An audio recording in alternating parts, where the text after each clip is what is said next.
Hey, Brick Bearing's back, man. Before we get started, I do want to send my condolences out there to people in Florida and people in the Houston area who are massively suffering right now.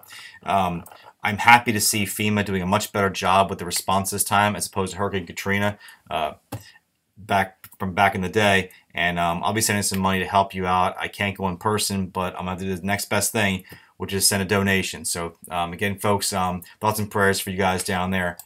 So that being said, I want to get into today's business, which is the Palace Cinema, at least a fresh look at it. Did a video on this about 6 months ago, but back then my channel was sort of in flux. I was kind of trying to find myself. And I think I have found myself, so I'm going to go back in, take a fresh look at this thing.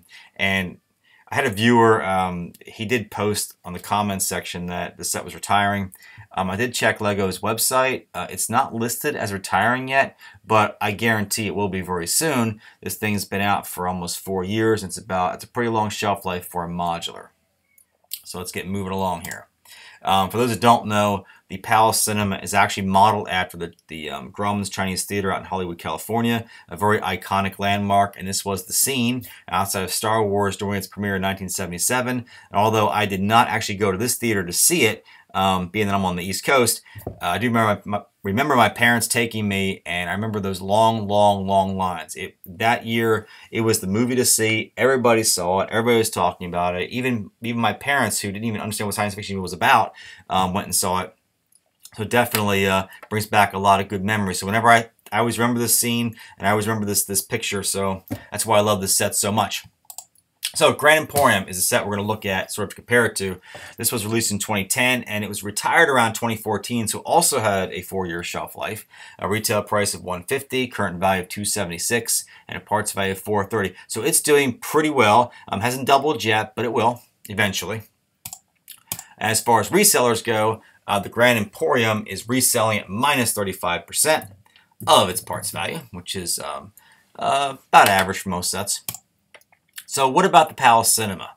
Let's get back to that. We're going to use the Grand Emporium as our sort of our metric and kind of roll the two together to get like a 2 and a 5-year projection. So first off, we do have 6 minifigures to talk about.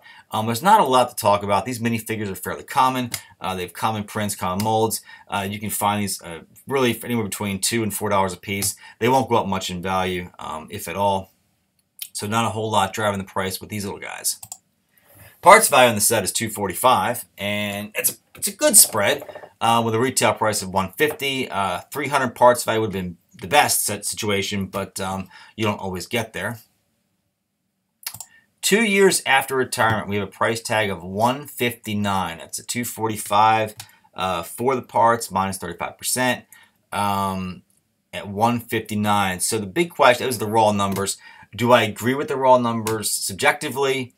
I think that the Palace will do slightly better than the Grand Emporium because it's a little more colorful and it's a little bit more unique. And it just reminds me of a big Hollywood movie premiere, which I think is kind of cool. So I'm going to say, for me, I'm more comfortable around maybe 170, 175 for the set 2 years out. So 5 years out, what do we have? We have 271. If you look at the raw numbers from the Grand Emporium, this is what you would get. Parts projected to go up to 417 by then, minus 35%. Puts it around 271. Do I think that it's going to be 271? I think it'll be a little higher. I think in 5 years, it's closer to that $300 mark. I don't think it gets there quite at 5 years, but I think it's much closer. Again, for the reasons I already previously stated. So, bottom line is, guys, as with all modulars, it is a must-buy. It might take it 6 to 8 years to double, though. That's a minor concern, but it shouldn't dissuade you because modulars are very safe. And anybody who's investing in Lego, you really should have modulars kind of as your nucleus of your collection because even though the newer modulars aren't skyrocketing in price like the previous generation, like the Green Grocer and their forebearers, they're very solid and they will appreciate in value, and there is a big market for them. A lot of people like the modulars who aren't even into Lego. They just look that good as a display. So yes, my advice with beginners out there, you really should start with modulars, and the Palace Cinema is a nice way to start. It's a great value set. I definitely recommend it. So that is the Brick Bearing. I want to thank you guys for watching as always, and I will have more videos upcoming soon. School is finally tapering down a little bit, so that's always good, right? And I'll talk to you later. Bye.